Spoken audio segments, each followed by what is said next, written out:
wildfire. The Camp Creek fire. The Camp Creek fire. The Camp Creek fire has burned close to 2,000 acres, less than 2 miles from the reservoir.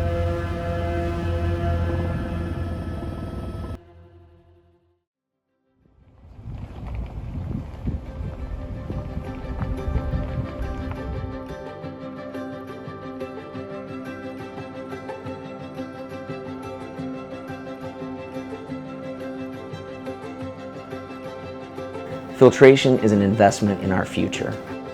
Making investments in our drinking water treatment systems today prepares us to be able to overcome challenges in the future so that we can continue to provide clean, healthy, reliable drinking water for generations to come.